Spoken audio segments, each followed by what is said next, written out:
Okay, what the hell did we just witness in Memphis? Seriously, what?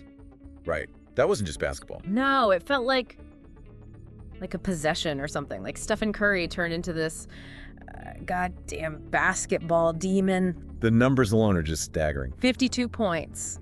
12 threes, are you kidding me? 10 boards, 8 assists, 5 steals, a block. It's almost hard to comprehend.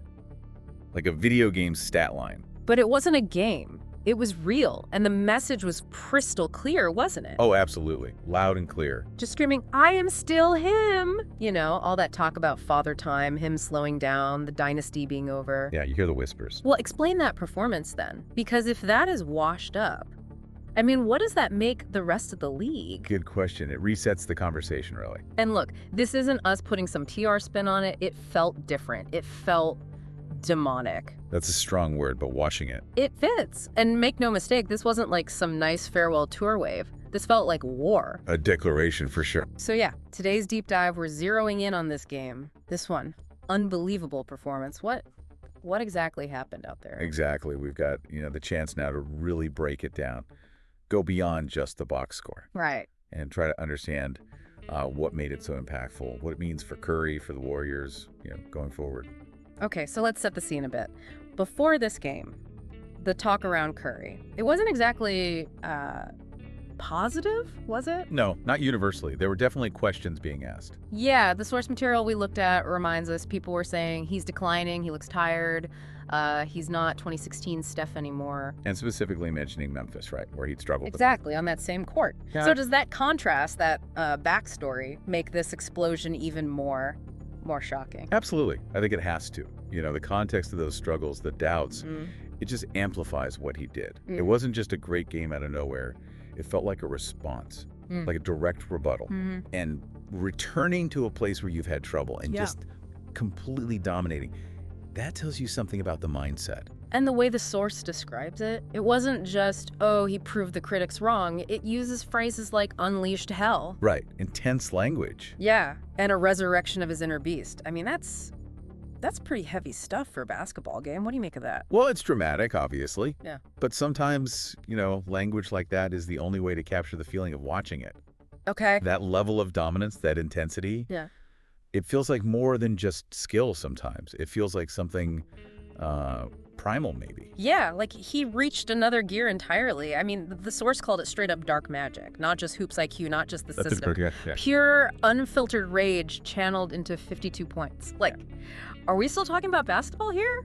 Or was it something else? Well, dark magic is metaphorical, I think, but it gets at how almost unfair it seemed. Unfair, yeah. Like the control he had, the shots he was making, it felt beyond normal explanation. It wasn't just scoring. It felt like he was, breaking their spirit. Which, brings us to the poor guys trying to guard him. Jalen Wells, Scottie Pippen Jr. Oh, man. Tough assignment. The source says Curry just cooked him despite everything they tried. Calls it a spiritual attack, not just basketball. Did that phrasing hit you? It did, yeah, because it speaks to the psychological side of it, right? Absolutely. It's not just the points piling up. It's the shimmy, the smile, the impossible shots going in. For young defenders especially, facing that, it can mess with your head. It's demoralizing. Yeah, like what can you even do? And those first half numbers were just nuts. 32 points, 8 threes. What was he shooting? 11 for 16, like over 70%. And the source didn't just say hot, it said unholy. Unholy. Wow. Again, strong word. What does that kind of description tell you about how people were seeing this unfold? It just highlights the sheer disbelief, I think. Yeah. The awe. Unholy makes it sound like something unnatural, something that just shouldn't be possible. It feeds right into that whole demon mode narrative. Yeah, and the source puts it right to the listener, It asks, what do you do when a guy who's supposed to be aging, 37 years old, starts moving like he's 25, hitting step backs from like the parking lot and just smiling while he does it? Puts you right in the defender's shoes, or the coach's shoes. Exactly. What do you think was going through the Grizzlies' heads right then, mid-second quarter, say? Panic. Just pure panic, and maybe a bit of like, is this really happening? Helplessness. Yeah, total helplessness. Because when someone hits that zone, that flow state, what adjustment is there? You double him, he passes, you play him tight, he blows by or shoots over you. There's no good answer. Which flows right into this whole age thing. Age is a lie. The source flat out declares it. Bold statement. Huh? Yeah, points out he's got all these miles on his legs, year after year, deep playoff runs. But his conditioning, from another planet, says he's evolving, not aging. Do you buy that? Do you see evolution? I absolutely do.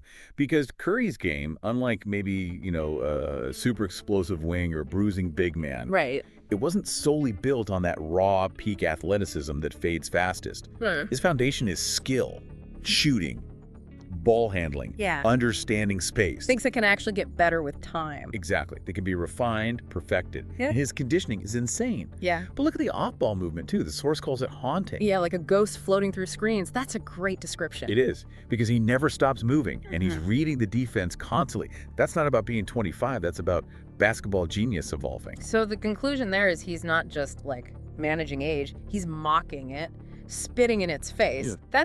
That's pretty defiant language. It reflects how unusual it is, right?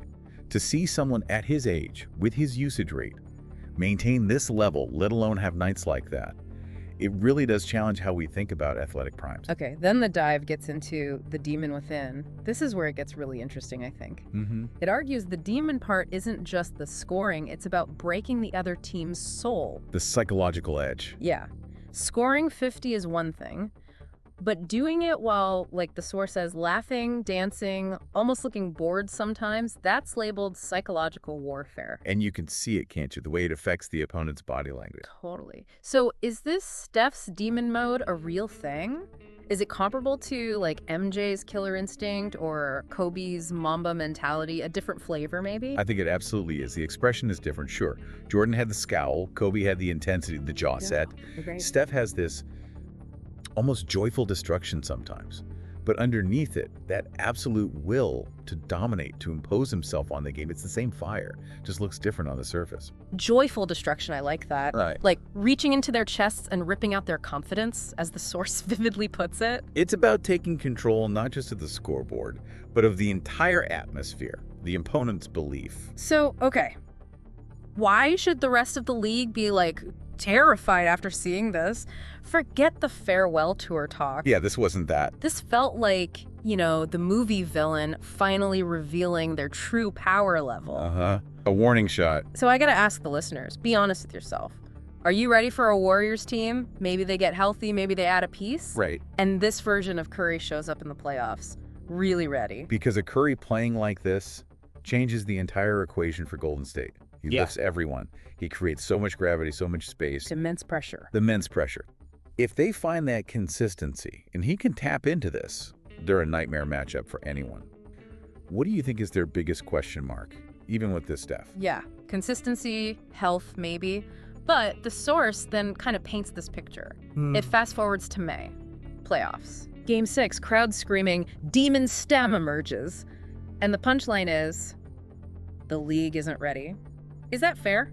Is that confidence justified off one, albeit insane, game? Well, look, one game is one game. You can't guarantee it happens every night, especially in the playoffs. Right. But a performance this dominant does two things. One, it reminds Curry himself and his team what their ceiling looks like. Two, it plants a seed of doubt in every potential opponent. That psychological thing again. Exactly. They know he's capable of this. They've seen the demon now, and that memory lingers. Which leads to the legacy talk.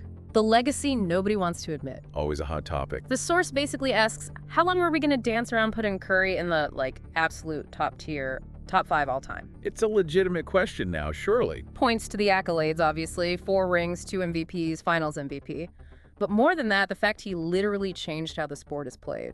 Who else can really claim that to his degree? Very few. I mean, his impact on strategy, on team building, on how kids learn the game. Yeah. It's undeniable. Transformative is the right word. So where do you land? Not necessarily that top 5 yes, no, but his place in that historical context. His resume is bulletproof. Yeah. The impact is undeniable. The peak was historically great. He absolutely belongs in the conversation for the highest echelon. Whether someone ranks him 3rd, 5th, 7th, that gets subjective. But to deny he's in that rarefied air, that seems increasingly hard to justify. Why do you think some people are still hesitant?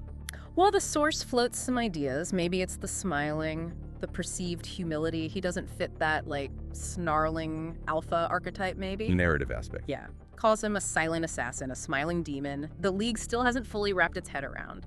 Do you think personality or perceived personality sometimes clouds how we rank players? Oh, I think it definitely can. We love narratives, we love archetypes. Jordan's killer will, Kobe's obsessive drive. Yeah. Steph's brand of greatness, that blend of almost like joyful dominance and underlying fierce competitiveness, it's just different. And sometimes different takes longer to be fully appreciated in those historical stacks. So, circling back to the listeners then, after breaking all this down, are we still doubting him? Really? Good question to ask. Are we still going to pretend he can't just flip a switch and carry this team deep into the postseason again? How many more of these ageless, soul-crushing, physics-defying games do we need to witness? How many 50-point nights does it take? Right. How many more divans need to come out before we just accept it? Stop talking about luck or hot streaks and just call it what it is. All-time greatness doing its thing. It definitely makes you check your own assumptions, doesn't it? About aging curves, about what greatness looks like. So, bottom line here, the big takeaway from this deep dive, looking at this one incredible game. Yeah. The source nails it, I think. It was a warning. A warning, okay. Not just a win, not just a statistical explosion. Curry possessed that court. He went full demon mode, and the message got sent. Don't you dare forget who I am. Message received, probably. So, yeah, I'm asking everyone listening, are you still sleeping on Steph? After seeing that, are you still out here thinking the dynasty is dead and buried? Your chance to weigh in. If you are, hey, keep sleeping. That's fine. But don't be surprised, don't be shocked when the demon wakes you up in May or June.